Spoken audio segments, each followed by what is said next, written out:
Sveiki, kaip matote, jau esame pritvirtinę garų izoliacinę plėvelę ir įrengę metalinį karkasą, kurį užpildysime akmens vatos plokštėmis. Tai yra konstrukcija, prie kurios paskui prisuksime ir gipso kartono plokštes. Kaip matote, šios konstrukcijos aukštis atitinka izoliacijos, kuri bus dedama į konstrukciją storį. Tokiu būdu sudarysime trečią apšiltinimo sluoksnį. Reikia prisiminti, kad šios izoliacijos sluoksnio storis turi būti mažiausiai 3 kartus plonesnis nei į išorę už garą izoliacijos sumontuoto šiltinimo sluoksnio storis. Jei šio tarpo nešiltinsime, tai šią erdvę galime panaudoti elektros instaliacijos išvedžiojimui. Ir po to, kai jau sumontuosime gipso kartono plokštes, pavyzdžiui, norėsime sumontuoti apšvietimą, atlikdami darbus nepažeisime įrengto garų izoliacinio sluoksnio. Labai svarbu, kad jis nebūtų pažeistas.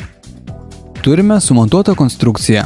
Čia yra CD profiliai, prie kurių prisuksime gipso kartono plokštę, o čia yra perimetrinis profilis.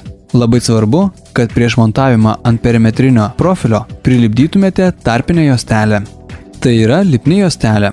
Tad ją prilipdome prie profilio ir po to jį tvirtiname prie sienos. Taip pasieksime, kad konstrukcija bus papildomai izoliuota. Prieš montuojant gipso kartono plokštes privalome padaryti dar kai ką.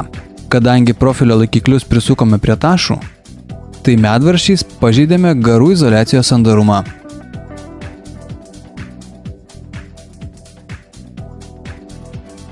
Kadangi garų izoliacinė plėvelė buvo pažeista, pažeidimo vietas privalome užsandarinti. Šiam tikslui vėl paimame lipnią aliuminio juostelę. Atsipjaukime juostos gabaliuką.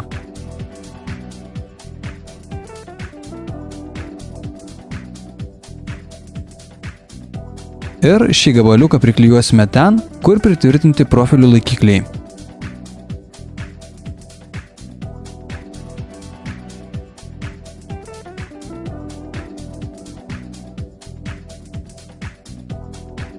Tokiu būdu užtikrinsime visos garų izoliacinės plėvelės sandarumą. Reikiamo ilgio aliuminio juostos užklijuojamos ant prie medinių tašų pritvirtintų laikiklių viršaus.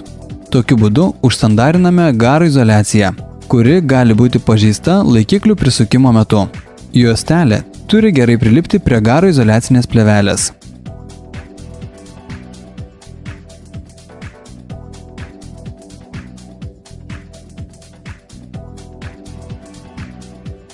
Toliau atliksime gipso kartono plokščių montavimo darbus. Gipso kartono plokštes priglaudžiame prie karkaso ir varžtais pritvirtiname prie metalinių profilių.